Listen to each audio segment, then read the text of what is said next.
should listen to this episode because the business expects something from your team. And if you don't know what it is, you're in trouble. You're trying to get that affirmative commitment. You're trying to create clarity. You want to sound smart, like you know what you're talking about. A product manager isn't actually delivering anything valuable. And you have some experience with big tech as well, so you'll be able to speak to that. What did you do with Audible and Google? Well, I read that's not the way you're supposed to do it. That's the wrong way to do product management. We're not being product-led. We're not doing this like a best-in-class company. It's a lot. I've heard some folks estimate it at about $1 million a year for the average US product team. And I think that as a PM, people are kind of scared of that because they might have a title. What is that pie chart of Matt's business today? My business breaks down when I go shopping and spend all the money I made on She works for a veterinary tech company, and she said something which I thought was such a perfect encapsulation of this, which was... Really quickly, I think a crazy stat is that more than 50% of you listening are not subscribed. If you can subscribe on YouTube, follow on Apple or Spotify podcasts, my commitment to you is that we'll continue to make this content better and better. And now on to today's episode. Matt LeMay. You've written several successful product management books, but you just wrote this one. Indeed. The short answer is that we are in precarious times as product people. I think that for a long time, I certainly operated under the belief that if I did what executives told me to do, and if I did things the right way and followed the best practices, then I'd be fine and my team would be fine. And I think if you look at, even the last week, the news coming in about layoffs across many product companies, it's just not true anymore. I think the reality of this moment is that product teams need to be able to speak the language of the business, need to be able to understand and articulate why the business has made an investment in this team and why that investment is worthwhile. So I wrote this book in the hopes of taking that conversation, which I think can be a really intimidating and overwhelming conversation for working product teams, and really trying to make it accessible and just not easy, because it's never easy, but make it a little bit more approachable for folks who might not be accustomed to having to understand and articulate business impact. And I think this is particularly common outside of the PM roles that aren't glamorized, right? Everybody's glamorizing the PM roles at Google and Meta, and maybe those PMs are impact driven or used to thinking about impact. But I talk to PMs every day, and I'd say a larger percentage of PMs are in traditional industries, maybe banking or automotive or finance, where the way product management is practiced, they don't necessarily have to think this way. It's funny. I think in a lot of ways, understanding the actual business model of your actual company is so key to understanding what impact means in your own context. One of the challenges, I think, about the way that we've glamorized and celebrated these big tech companies is that their business model, their commercial circumstances, as you pointed out, are really different from those of most companies, right? Most companies aren't sitting on a massive pile of venture capital or aren't in a situation where they have a mature digital business, which is essentially printing money for them. The commercial pressures that most product teams are facing are much more real, much more immediate, much higher stakes than those of the companies from which many of our best practices have emerged. So one of the challenges I see is for product managers who've only read about and heard about best practices from the same 3 Silicon Valley companies. When somebody at their company says, yeah, that's great, I love your best practices, but we need to do this right now because the company's in trouble. They go, well, I read that's not the way you're supposed to do it. That's the wrong way to do product management. We're not being product-led. We're not doing this like a best-in-class company. And it's like, yeah, you're in a completely different commercial setting from those companies. Like, you are going to face commercial pressures that, like, the 5 most successful companies in the world are shockingly not facing in exactly the same way. So I think/hope that as we get more stories out into the world from folks who are not necessarily representing, again, the 5 ostensibly most successful companies in the world, that folks will have more stories they can look to and say, all right, I work for a business. There are compromises that need to be made. There are trade-offs that need to be made. The way I work won't look exactly like the way I've been told that the best companies work, but that's okay. I think that's a really important message. And so today I want to do a review from the author. Okay. Something that probably you can't get anywhere else, but Matt reviewing his own book. And Matt has even brought some slides. So you want to take us through those? Okay. Welcome to my book review slides. I tried to match the color scheme of your podcast as best I could. Give you a little remix just for the fans here. So yeah, you're going to talk about me. This is me. This is my fancy slide. I've worked with some companies, again, there's always a tendency to put the most impressive names first, but I always tell people that so much of the most interesting work I've done is with companies that don't necessarily wind up on a banner slide like this. I've written a few books. The more I talk about stuff, the more my Agile book goes farther behind the other ones because I never really want to talk about Agile ever again. One of the most interesting things is you were head of consumer product at Bitly. I was. What was that like? Gosh, that was fascinating. I learned so much. I mean, that was really my first product role at a startup in New York City 15 years ago. I learned so much. I am so eternally grateful to the patience and grace that my colleagues there showed me. We had an incredible team. I think we were struggling to figure out what the identity of Bitly as a consumer product was.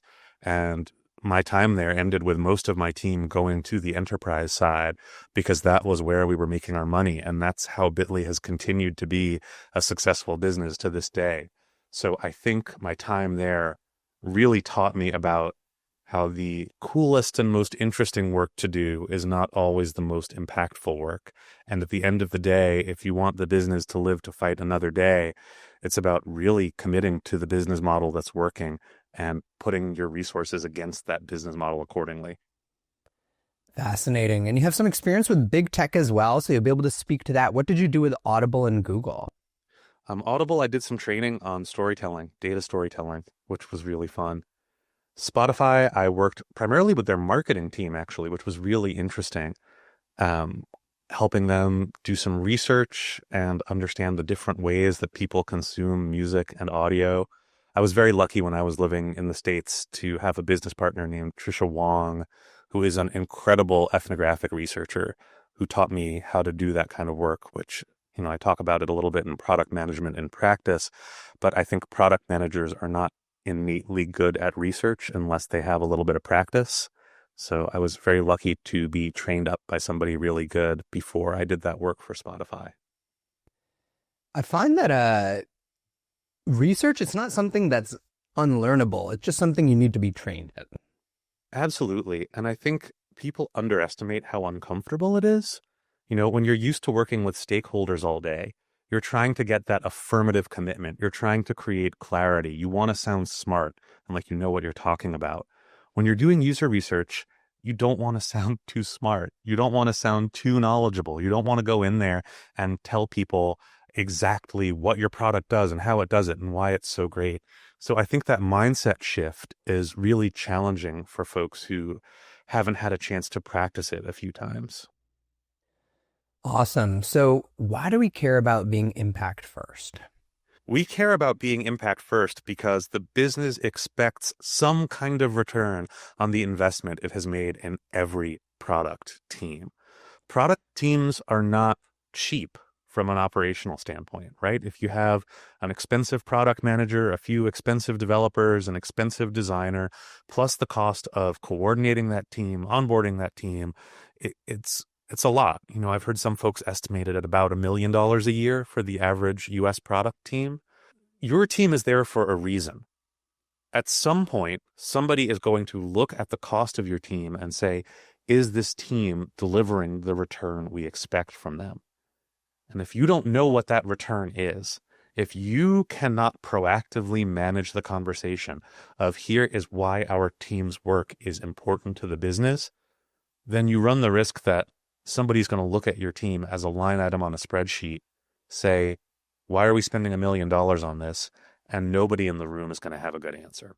Hey, let me take a quick break to talk about something that's completely changed my product management workflow, Linear. As a PM, I was drowning in tools, one for planning, another for issue tracking, roadmaps and sheets, and jumping between Slack, Intercom, and app reviews just to piece together customer feedback. Sound familiar? I was spending more time keeping systems in sync than actually building product. Every time development kicked off, my carefully crafted plans would immediately need updating. I was the human API between all our teams, constantly chasing updates and translating between tools. That's why I love Linear. I can capture customer feedback, shape product ideas collaboratively, quarterback cross-functional teams, and monitor development progress in one place. It cuts through the maze of disconnected systems that were complicating my life. Product teams at OpenAI, Vercel, Brex, and Cash App all use Linear. If you're tired of spending your days keeping different tools and teams in sync, check out Linear at linear.app/partners/AAKASH. That's linear.app/partners/Aakash. Today's episode is brought to you by Miro. Let me ask you something. How many tools are you juggling just to get a single project across the finish line? One for brainstorming, another for planning, something else for tracking tickets.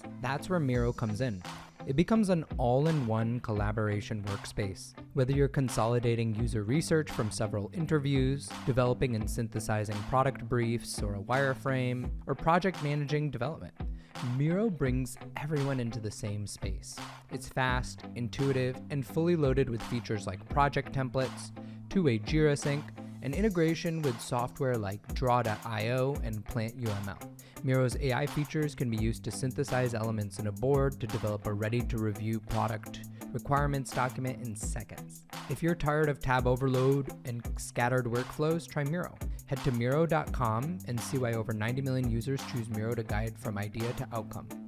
I think this ROI is really, really important in the context of the environment you just mentioned at the beginning, where CFOs are examining the R&D budget. They're saying, what is the ROI on this? They're looking at, okay, 6 engineers. Each engineer has a total compensation of $150K, let's say, fully loaded for the company, that's $200K. We got 6 engineers, that's $1.2 million. We got a designer and a PM, that's $1.6 million. If we're spending $1.6 million, are we really getting $1.6 million in profit back? Probably a lot of product teams can't answer that question. Absolutely. And I think it gets even more complicated because what the business expects from every team is not the same, right? You might have a team that's working on innovation where what's expected of them is explicitly not to return money within the existing business model, but to pursue and validate new business models and new ways of making money. You might have a team that's responsible for growing the user base or expanding into new markets because those are specific promises that have been made to investors or shareholders. So I think even the notion of a simple revenue-based ROI undersells the specificity and contextual complexity of this question. Teams are there for a reason, but that reason isn't always the same. And it's always risky to make assumptions about what the business expects of your team rather than, again, proactively navigating and managing that conversation. So where do we go from here? How do we take this to our day-to-day work? Yeah, that's the big question because it is very easy to lose sight of impact as we go about our day-to-day work. So when I started writing impact first product teams, I had a conversation with a friend of mine who's a really talented product manager I worked with at MailChimp. And I was kind of fumbling my way through explaining the concept of the book. You know, it's about how product teams can put business impact at the heart of their work. And it's not really about the stuff that most other product books are about. That stuff is kind of like, you know, the objectives and the strategy, that stuff's all in there. But this is kind of like cutting through that and getting right from the impact to the day-to-day stuff. And she said, oh, okay, I think I get it. Most writing about product management is about the middle. It's about kind of these steps we take to cascade and structure every step from our goals to the work we do. But what you're doing is kind of drawing a straight line between business impact and like vibes. And I kind of loved that framing because it's true. Different companies approach the middle in different ways. And there are lots of different really great books and frameworks and ideas for approaching the middle. for thinking about initiatives and bets and strategy and outcomes and objectives. But at the end of the day, regardless of how your company structures the middle, it is still your job as a member of a product team to be able to draw a straight line between the work you're doing, the decisions you're making, and the impact of that work and those decisions. So my hope with this book was that, when people come to me and they're like, we're doing OKRs, can we still do this? We have bets, can we still do this? We have objectives, does this still apply to us? The answer is yes, it applies to every product team because, as I say in the book, it's just too risky to assume that every step in the middle cascades perfectly back to impact. You are much better off making that connection as directly as you possibly can. Absolutely. And I think one thing that's important here is the terminology. You're talking about product teams. You're not saying product managers.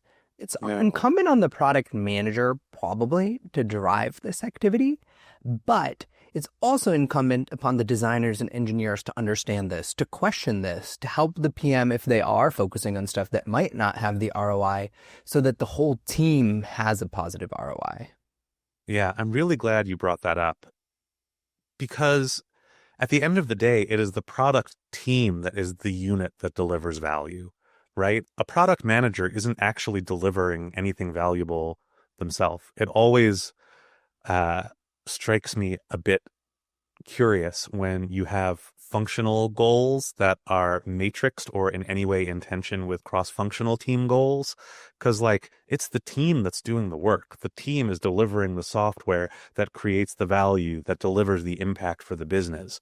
So I feel like I've wasted a lot of time in my career getting pulled into conversations about where exactly does the responsibility begin and end between a designer and a developer and a programmer? And if we have a product owner and a product manager and a scrum master and a delivery manager and a UX designer and a visual designer. And at the end of the day, I think and hope that having specific impact level goals unites those different functions and makes it clear that they have to work together, not just within a cross-functional product team, but with other functions beyond that team if they want to have a major impact for the business at large. 100%. So where does great product work start? That is a great question. Great product work starts by understanding what success specifically means to the business at large. So again, I think we've been in this conversation about, should product managers be responsible for profit and loss? Should product managers and product teams have revenue targets? And again, to me, the answer really depends on what that next existential milestone is for the business. If the business has quarterly revenue projections they need to make, then you should be able to speak to how your work impacts those revenue targets.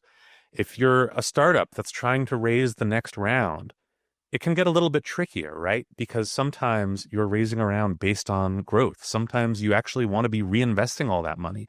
You don't want to be focused on short-term monetization. You want to be focused on a long-term growth strategy. And I found that in many cases, when product teams aren't clear on how the business is measuring and thinking about success, it is very, very hard for them to have the focus and clarity they need to do good work. And I think that one personal lesson for me here was it's also worth peering above your immediate management chain. So to give you a really concrete example, when I was at a firm, my manager and my skip level, they were okay with us driving top of the funnel metrics, monthly active users, app downloads. And for them, if we were driving those and exceeding the goals we set for them, it was success. Interestingly, when you went up one final level to the CEO and the board, though, they're saying, so what? You drove all these monthly active users. So what? What does this mean for revenue? And so just having your current boss or your boss's boss be happy isn't always the right aperture. You might have to peer even further up. Well, this is exactly why I think starting at the business at large level is the best place to start. Because as you said, there's risk that if you're working towards these intermediate levels of goals, in a lot of cases, I see it being usage goals versus impact goals, right? So you might say, well, our goal is to have people use this feature. But if that feature isn't monetized effectively, if that feature isn't something that the company really cares about, then you can have all the usage you want. But again, the business is not actually getting much of a return out of this team unless there has been an explicit decision that the usage of this feature is so strategically important to the business that we're going to measure its success in different terms. Yep. And even if they do, I think sometimes you just want to think ahead. You want to be skeptical of that. Maybe Absolutely. even present to them, hey, we hit our usage goals, but this only drove this much revenue, so that they're not the ones bringing it up, but actually you. Exactly. And I think even estimating it up front, saying, look, based on the way that we monetize our features, if we hit this usage goal, this is the amount of revenue we think it would bring in for the business. And if that number is substantially smaller than the operating cost of the team itself, then that's a conversation you really want to get out ahead of. And I think that as a PM, people are kind of scared of that because they might have a title. I am PM for the consumer app, but I'm saying that the consumer app team won't have a high ROI. But I actually think this is the job of a PM. That's why they hired you in the first place, is you are getting into the details after they had given you some high-level strategy. And if you are realizing as you get into the details that the ROI isn't there, it's better for you to voice that up so that they can re-put you into an area where there will be that ROI. And I think if you speak up, you're actually less likely to be targeted or fired or laid off, and instead be, oh, he's a reliable guy who we can count on to drive ROI. Well, it's funny because I think a lot of people get freaked out when they start talking about business impact, and suddenly, like, the CFO has really strong opinions about the work that they're doing and wants to talk to them. And, the executive committee isn't sure about their targets and wants to work with them on revisiting them. But you are better off being the architect of your own scrutiny than you are being scrutinized when you are not in the room to participate actively in that conversation. So what is the scenario that you often see where people think things are going well, but maybe they aren't? Yeah. So there's one specific scenario I'm thinking of where I was working with a startup that had a very small product team. They had raised a seed round. They were looking at a bright and exciting future. And, I asked the product team, like, how are we doing? How are things looking? And they said, oh, we're doing great. It's amazing. User growth and revenue are both going up. We're getting money and we're getting users. Now that's good in a sense, but when I looked at the actual features they were building, I was really worried because it seemed like they were kind of building for two different futures, right? They were building for the path they were on, which was like B2B, selling into enterprises, big contracts, a fair amount of hand-holding and manual work. But they were also building this kind of big B2C growth play future where they had taken their core technology and made it open to content creators all across the world in a kind of self-serve model. This worried me a little. So I went to their founder and said, I'm concerned because I see these two different scenarios playing out, and I'm worried that we're splitting the difference in a way that means we will achieve neither of these scenarios. So what does success really mean in this moment? What are we working towards? What is that next existential milestone for the business? She, really smart founder, she said, the next milestone is raising that next round of funding. And I know some people who are going to be able to answer that question better than I can, which is our investors. Let's get them on the phone and just ask them directly, what do you need to see from us to consider us a further investable business? So we got on a call with their investors and we said, we see these kind of two futures playing out. What would you need to invest in us further in either scenario? And two very different scenarios emerged. One of them, if we wanted to raise a big round as a growth business with B2C potential, we'd need to see 10,000 monthly active content creators by the end of the year. So like we need to see 10,000 people regularly creating on this platform. Sounds good. Now, if we choose to go the other path, we need to see about $50,000 of monthly recurring revenue if we want to raise a smaller round as a sustainable B2B business. So if we want to be on that path to profitability. So I think what's really important here was that we pushed to get these as specific as possible. Not just we need to see a bunch of growth or a bunch of revenue, because, I think teams will always look at what they're doing and kind of be like, this seems good. Is this good enough? If you don't have that clarity up front, it's so tempting to fall into that kind of vanity metrics trap of saying, well, the numbers are going up. How do we tell a story that makes this sound good? And if that story is different from the story the investors are telling, then none of it matters. So I brought this to the product team. They took one look at it and said, yeah, there is no way we're going to have 10,000 monthly active content creators. Like, this is not going to happen. It's just not happening. But what that meant was that they could actually focus on hitting that $50,000 monthly recurring revenue goal. So the thing that was maybe most interesting to me was a lot of folks on the team, and again, this was a small team, but the focus really shifted away from feature delivery towards like, how do we maximize the value of our contracts? How do we sell in more to the folks who already believe in our product? How do we find a few really high value folks? How do we make sure that people working on product aren't just building the next thing they think is cool, but working really closely with our customers to actually understand what they need and how we can help them address those needs? So one of the many lessons I took away from this story is that having those specific impact level goals actually positions us better to work with our customers. It makes us more customer centric, not less customer centric. Because if we know how much money we need to make, then we can start to say, which of our customers are going to give us that money and what's going to be valuable enough for them to make that happen. So I want to steelman the other side for a second here. Yeah. Just on Monday, I was talking to a PM. He runs the experimentation platform at his company. So he's not actually going to deploy any experiments or any user-facing features.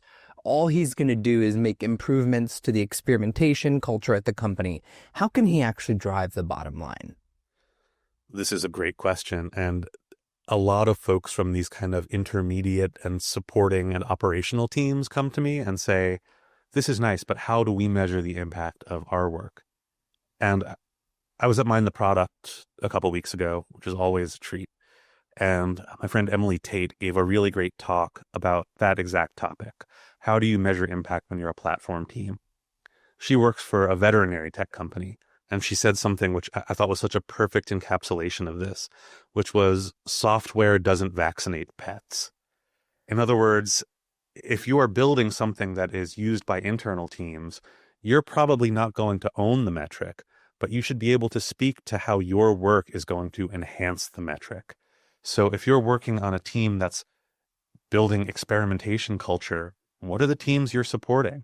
What are the impacts that they're going to be able to make based on your support? I often tell people on these teams, this is a chance for you to switch your posture from that of a ticket taker to that of an actual partner with these teams. Because when they come to you and say, do this, do that, you can say, cool, what's the impact you're working towards? And how will our support either help you deliver more impact or deliver impact more quickly?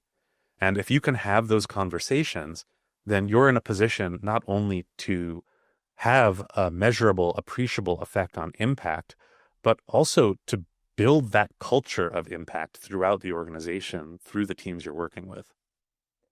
I once worked with a really, really good platform PM. We'll take another Affirm example. He was leading our payments platform, and lots of teams would come into him with requests. My team, the growth team, also came to him with some requests. And what I thought was awesome is he would have these meetings with us where he'd say, yeah, explain the request in total detail. And he'd have his product analyst with him.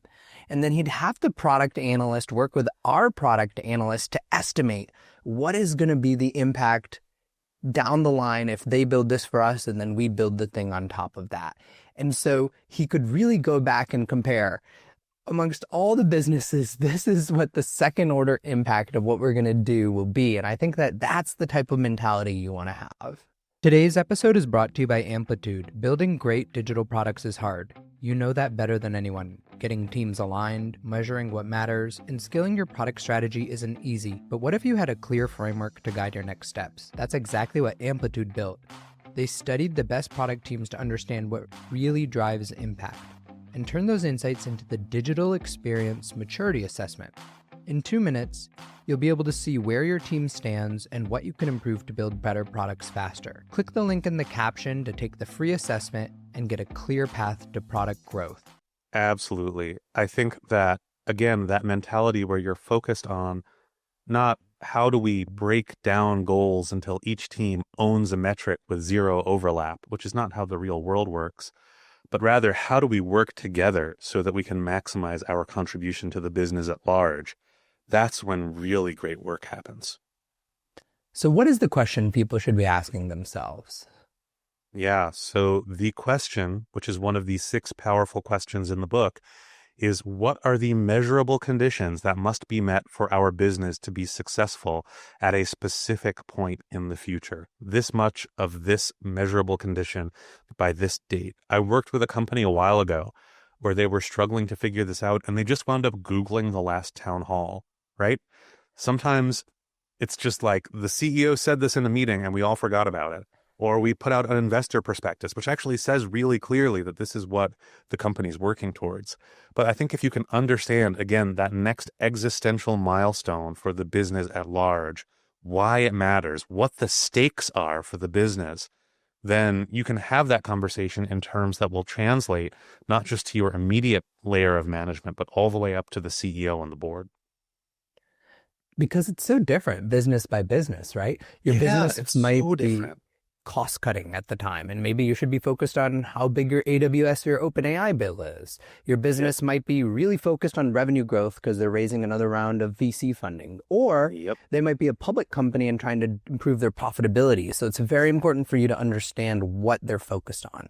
Exactly that. So what do most teams do wrong about at this point?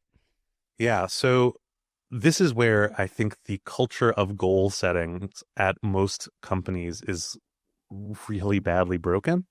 I found this time and time again that I found this time and time again that most teams have too many goals, and they're the wrong goals.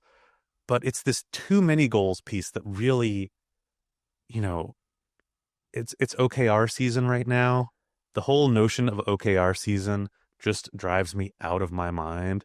The idea that once a quarter we pretend to care about our goals and we go through this Byzantine ritual of like setting our 3 to 5 magical objectives with 3 to 5 but really 7 key results each, and we fine tune them and perfectly meticulously craft them and then put them away until the next OKR season. Like I work with teams and I'm like, okay, you set your goals during OKR season. Do you look at those goals during sprint planning? And they're like, of course we don't. These are totally unrelated things. The goals we pretend to care about and the work we actually do, those don't have anything to do with each other. But we sure are going to spend a month wasting tons of time pretending that we care about our goals and setting as many of them in as fiddly a way as possible so that we can look at a big deck and say, look at our big deck of goals. We set the most goals. We're doing such a good job. So I worked with a company a while ago, and I asked them, like, what are your team's goals? Which should be a simple question, right? I always, perhaps naively, expect like a few sentences explaining really clearly, succinctly, and specifically, this is how our team is measuring success. Here's what we're working towards. In this case, what I got instead was like, oh yeah, we've got a deck. We've got a deck with our OKRs in it. I'm like, okay, if you have to read a deck to know what your goals are, then you might not be using them as effective. Wait, they say, wait, sorry, we're wrong. We also have a Miro board that has our goals in it, that has different goals in it. So you also need to check the Miro board. I'm like, okay, well, if I need to check a deck, and a Miro board to answer this simple, wait, they say, wait, sorry, we got it wrong again. There's actually another Miro board that also has our goals in it. So our goals live in a slide in a very long cascaded OKR deck and in two separate Miro boards that are managed by two separate stakeholders.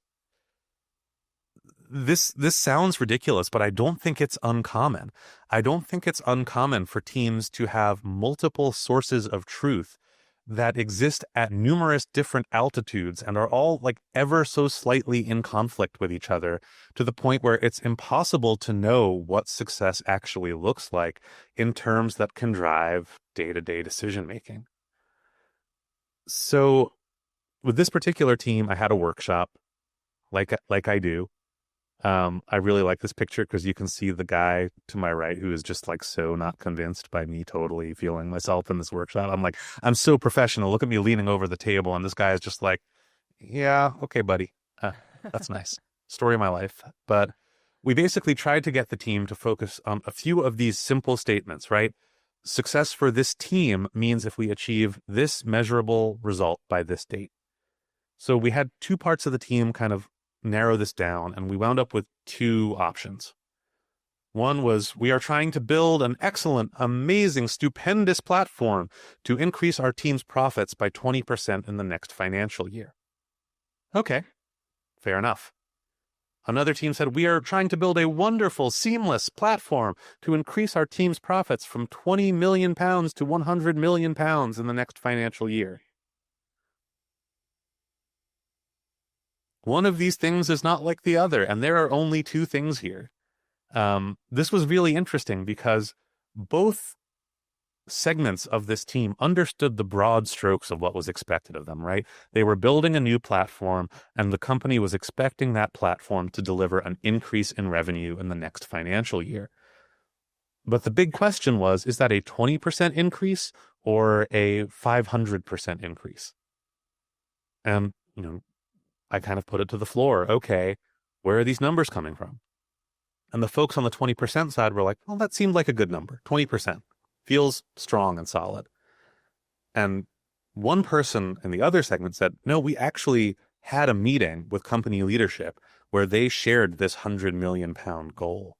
And they went back and found notes from that meeting. And it turned out, yeah, this was actually what the business expected of them. So from there, we set about kind of mapping out, all right, when does this platform launch? What are the steps we need to take? And a lot of the ideas that emerged from that were things that would look very common to folks who study product management best practices.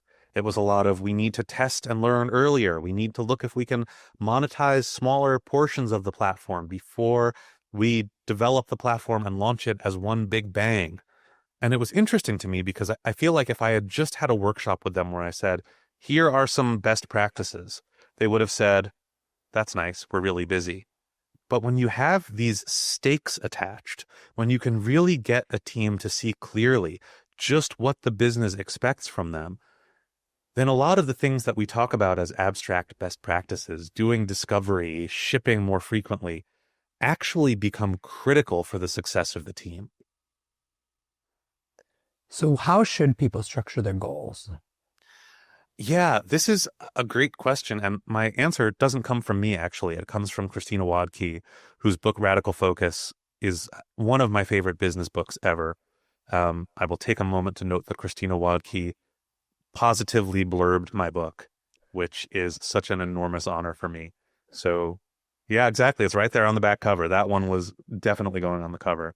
But in her book, Radical Focus, she shares this visual, which honestly changed so much about the way I approach goal setting, where she said that in most organizations, especially folks doing OKRs, have this idea of cascading those goals down and up across multiple levels, right? So you have the company goal cascades to the team goal, cascades to the department, to the team, to the department, to the individual. And before you know it, you have that 100-slide deck with every team's OKRs and every set of goals and how they all connect to each other. When I work with companies, one of the first questions I ask them is often, how do your lowest level OKRs add up to your highest level OKRs? So if every low level OKR is completed, how does that add up to what the business at large is trying to achieve? Nobody can answer that question. Like once you've cascaded down 3 or 4 or 5 or 6 levels, it's like, we don't know. We've been busy. It's been OKR season. We've been busy for a month setting these goals. We don't know how they actually work. So what Christina Wadke recommends is thinking about every individual team and department's goals as orbiting around company goals. So no more than one step away from company goals, no more than one mathematical operator or why statement away from company goals. For example, I worked with a team at a financial services company that had built out a lot of kind of multi-product features. So kind of that change that a lot of folks are making from being a single product company to being a platform company with lots of products. They've been given products and features to build. They built them. Then the business turned around and said, okay, you've built enough. Now figure out how to make money from all the stuff you've done. And they were not happy about this. They were like, well, that's not fair. We built the stuff you told us to build. What are we supposed to do? And I asked them a lot of really unhelpful questions and did a lot of really pointless exercises. And then I took a step back and said, okay, but like, why? Why were you building all these products in the first place? Why did the business care about this team enough to resource it as much as it is resourced? And they said, well, actually, we have a good answer to that question. The customer lifetime value of a multi-product user is appreciably higher than that of a single product user. Oh, how much higher? And they actually had a number attached to this. So we could look at that number and say, okay, if we set as our team goals to convert a certain number of single product users to multi-product users, we are one step away from the company's revenue goals. We can say, yeah, if we get a number that we feel good about, that feels like a solid return on the investment that the company has made in this team, we can say our goal is to convert this many single product users to multi-product users because it will contribute this much revenue to the company's overall goals. And that ability to operate no more than one step away from the goals that matter most to the company is probably the single differentiating factor I've seen in the highest performing product teams. If you have kept your goals close enough to the company goals that you can explain in one sentence, in one mathematical operation, in one why statement, why your goals matter to the business, then you are well equipped to have that conversation and advocate for your team's work in any meeting and any conversation with anybody at your organization. So if we return to our experimentation PM, what might be like a sort of way to articulate his goals as one step away from the company goals? Yeah, so what I would do is I would look at teams that are going to be delivering into the company, right? So if you're a platform product manager, what are the main teams you're supporting? What are their goals? So let's say that they have goals that we can translate into revenue or we can translate into growth. If we look across, let's say 3 teams we're supporting, have that conversation with each of them and say, we're going to help this team increase its revenue by this much. We're going to help this team increase the pace at which it delivers by this much, which in turn means that they're going to be able to deliver this much more growth. And we're going to help this third team cut costs so that they can take their resources and reallocate them elsewhere in the business.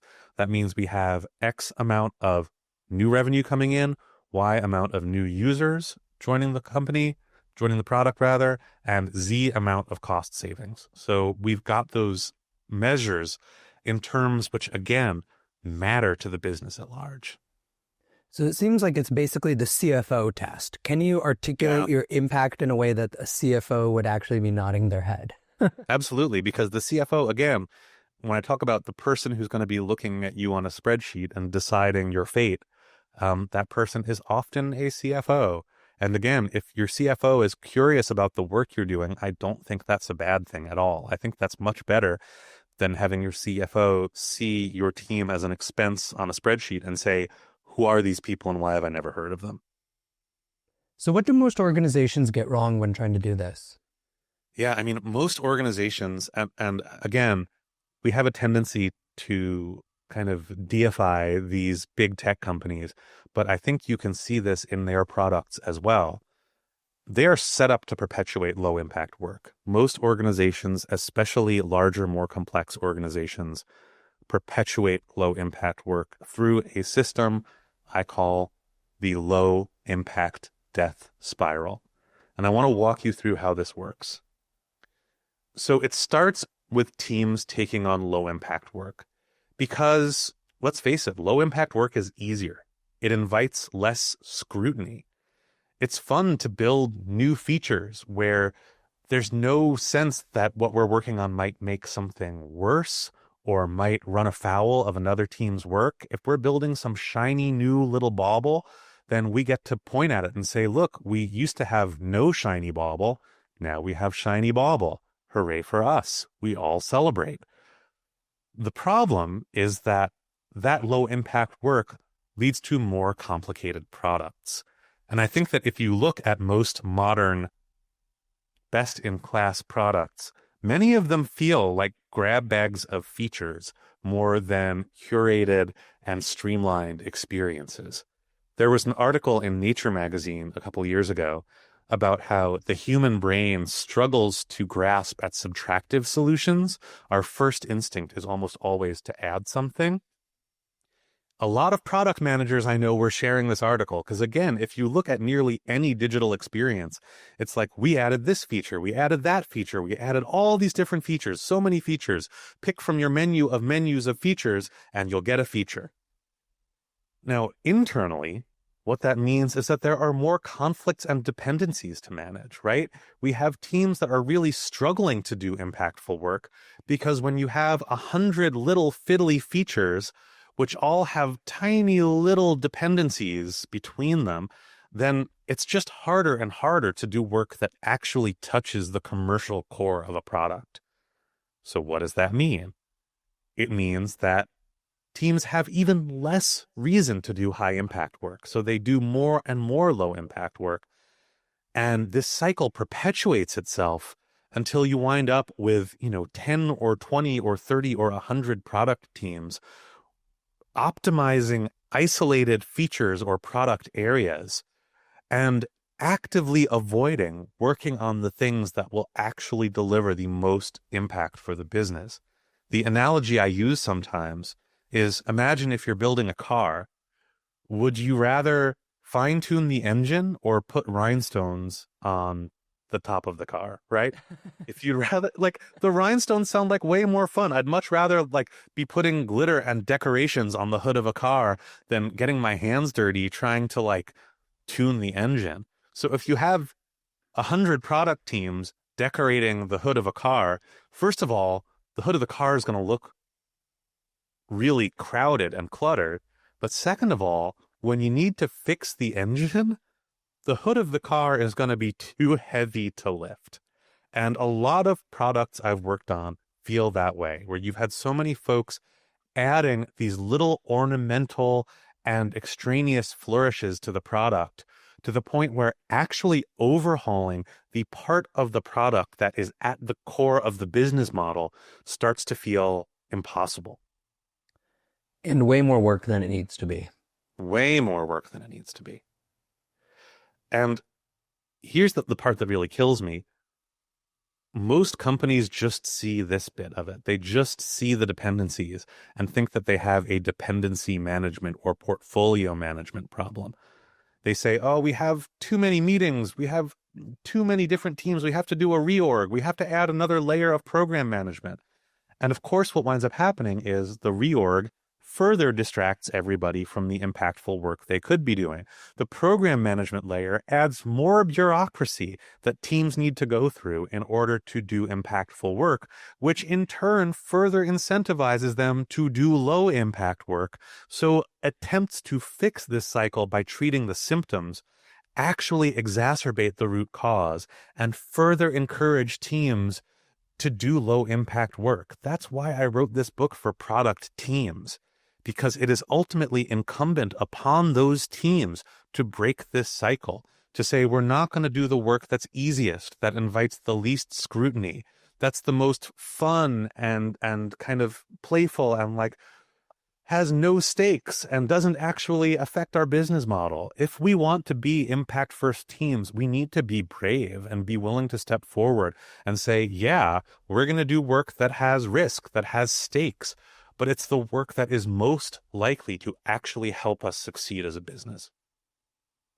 So if you had to summarize what we've talked about in terms of a question for people to take away, what would it be?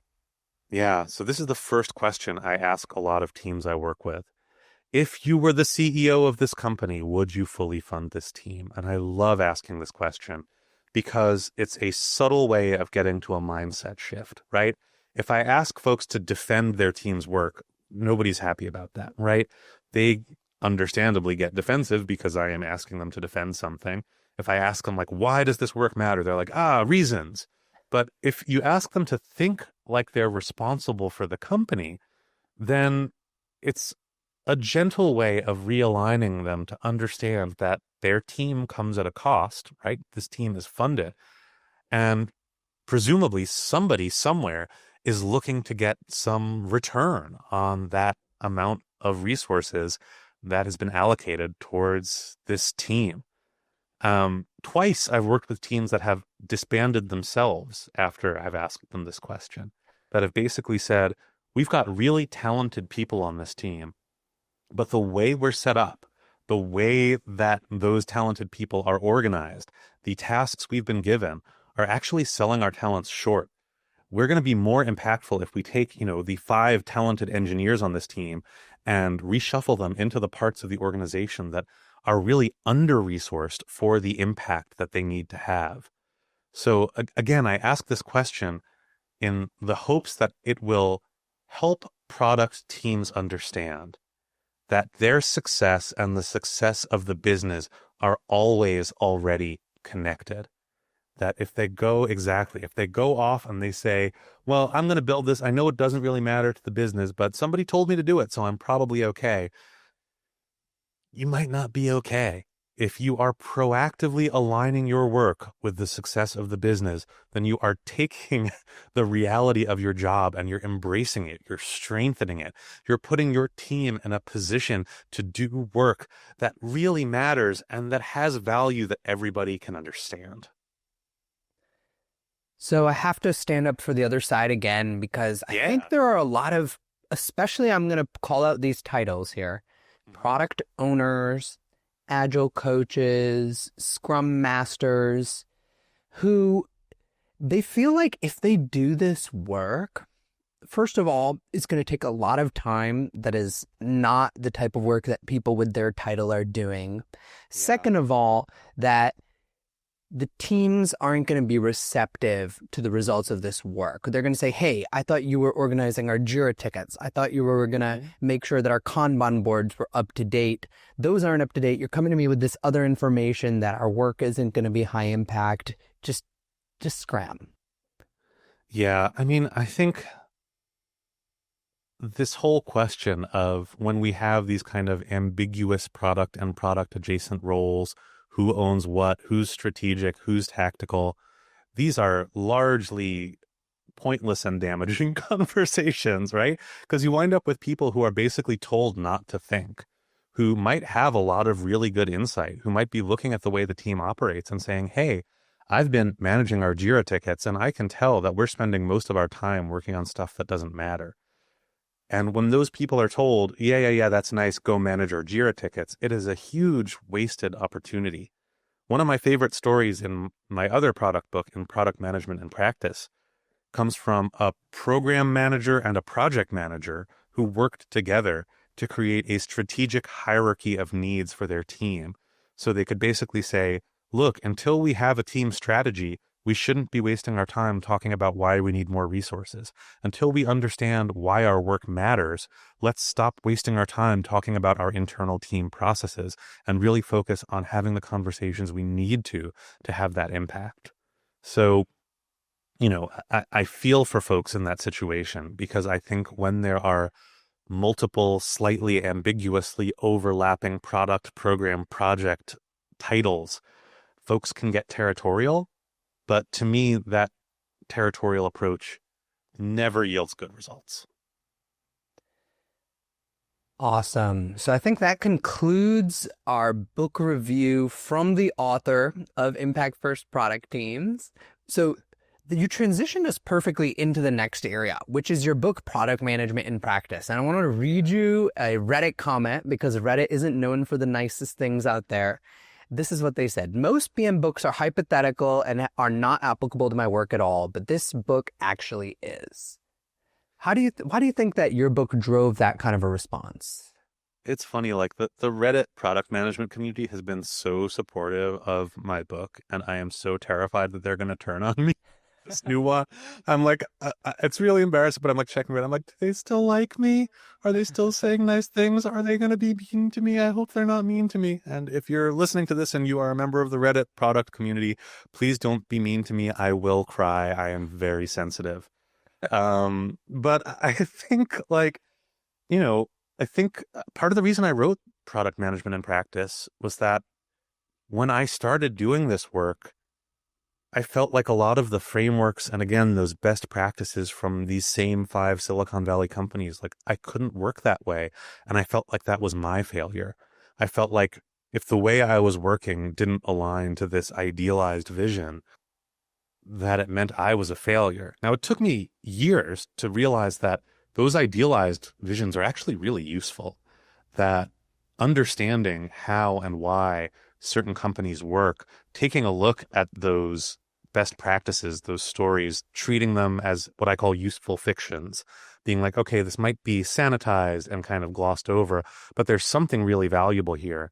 And if I can be confident enough to pull out that bit of value and not get upset with myself for not doing things exactly that way, it's probably going to make me a stronger product manager.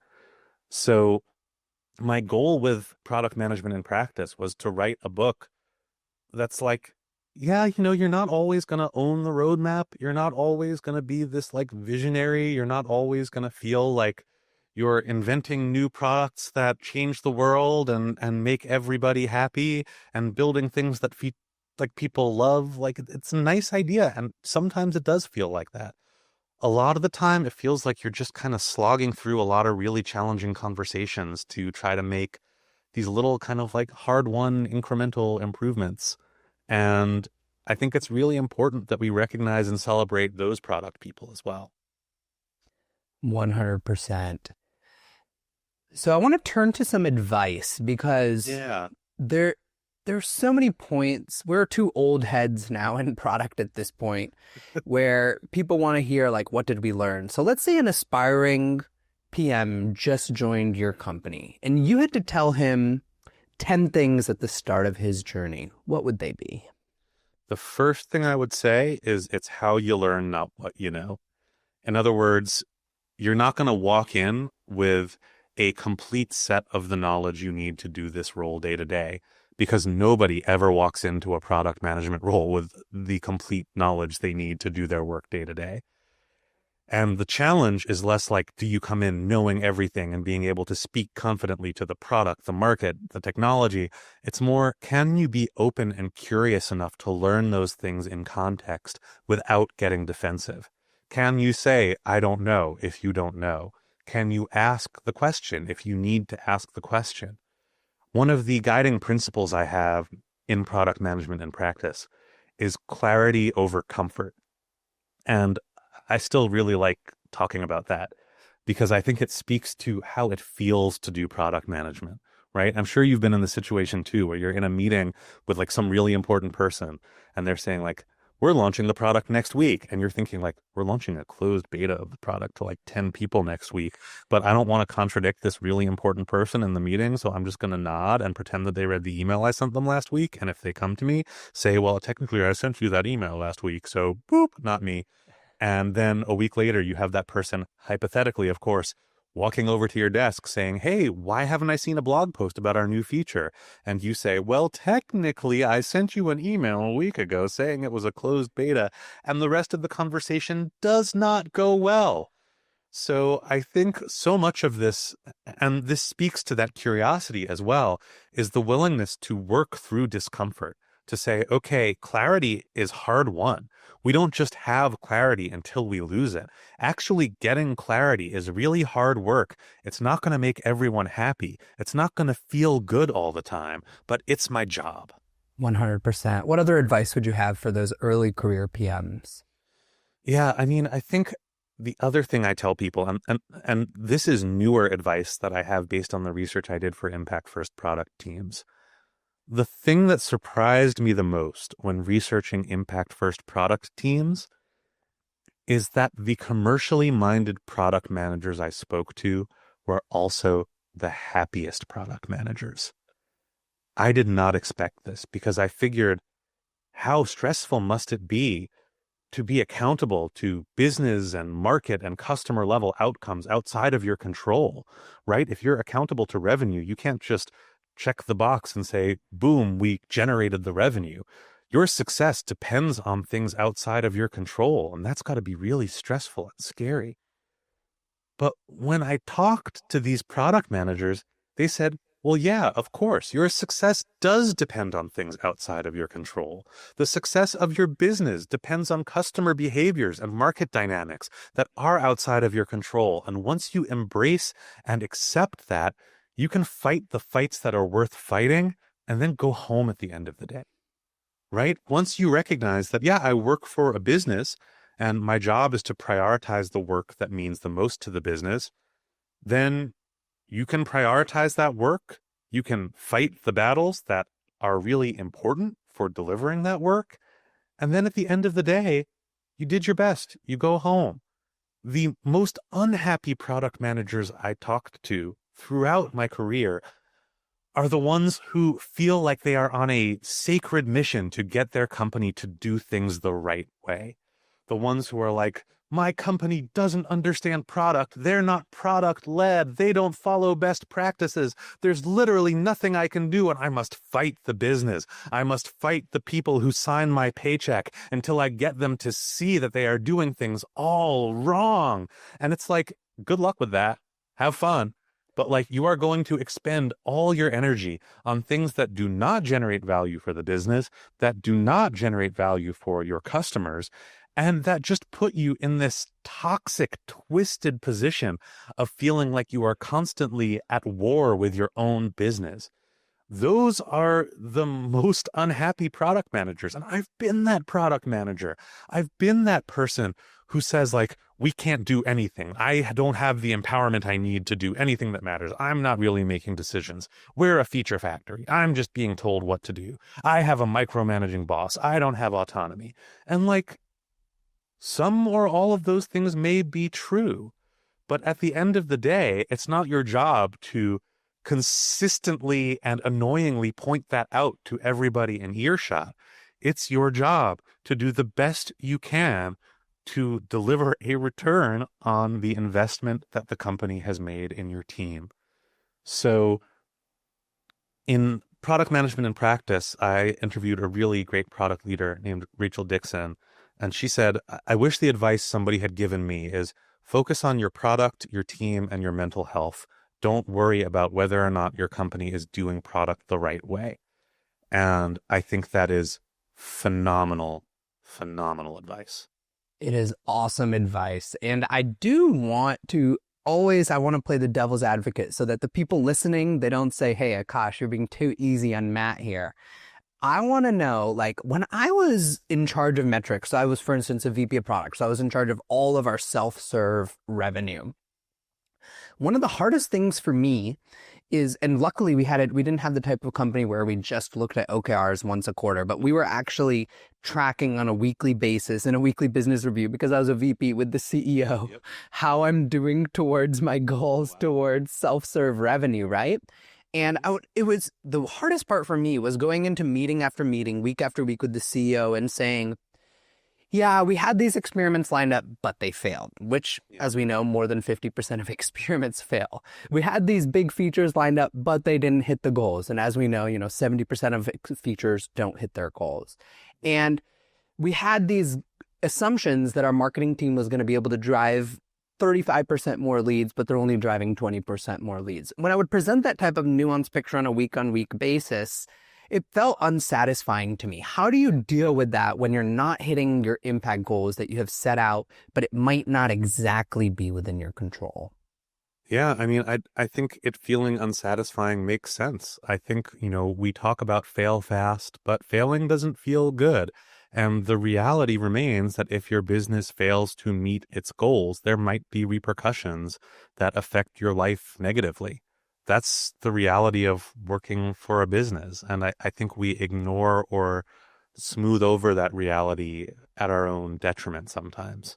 But I think, having that weekly opportunity to meet with executives and talk through things ideally gives you an opportunity to change course, right? The question I generally advise folks to bring to meetings like that is, how likely are we to achieve our goals if we stay on our current course?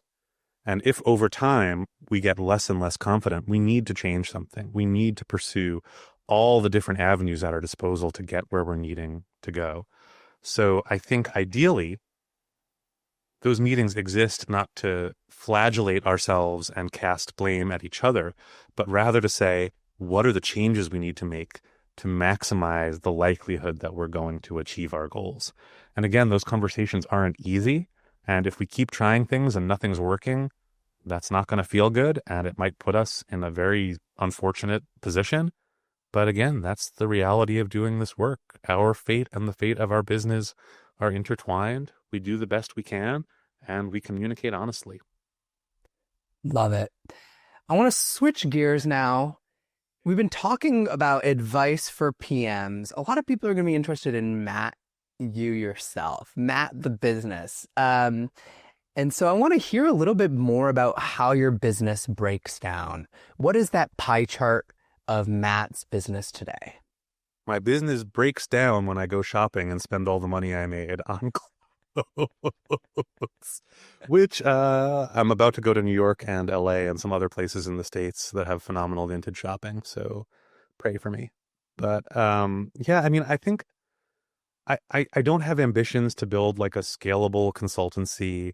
I like doing this work in a way that is flexible and that's me. I loved having business partners in the States. We tried to kind of do a cooperative model, but at the end of the day, it turned out that when people wanted to work with one of us, it was because they wanted to work with one of us. So it made more sense for us to operate as kind of lone wolf consultants out there in the world. And that remains how I operate. So I primarily make money from doing consulting and advising and training and coaching engagements with companies. The books, they make in a little bit of money, not a lot. I certainly am not paying for my life off the books, but they help people become aware of the work I'm doing. And I like to think that they put a little bit of good and goodwill out into the world. It's nice to do work that you feel might help people. I think I am at my most purposeful and at my best when I am mission driven in that sense, when I'm here to help product managers sleep better at night and do work that actually matters.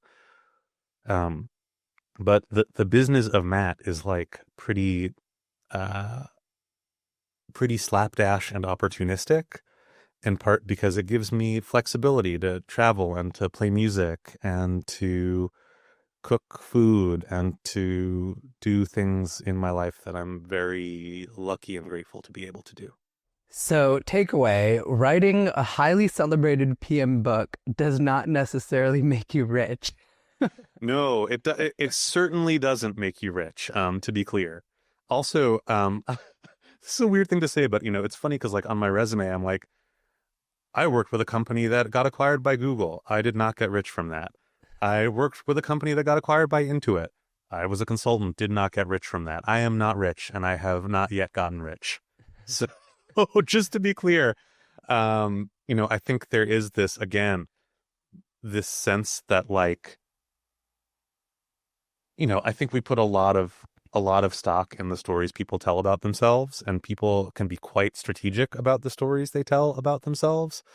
I have yet to unlock that dimension of strategy. I'm still just like at home cooking oatmeal and trying to do a good job.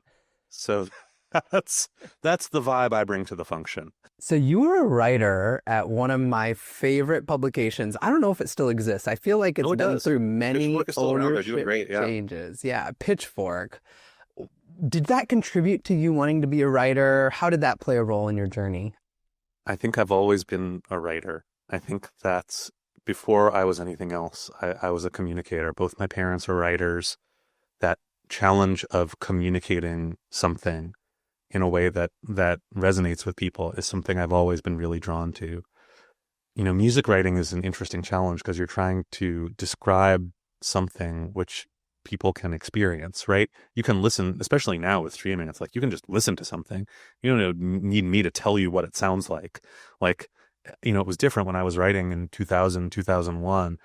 You still had to go buy a CD if you wanted to hear something. So I still had a job to do in terms of saying, here's what this sounds like. If you like these things, you might like those other things.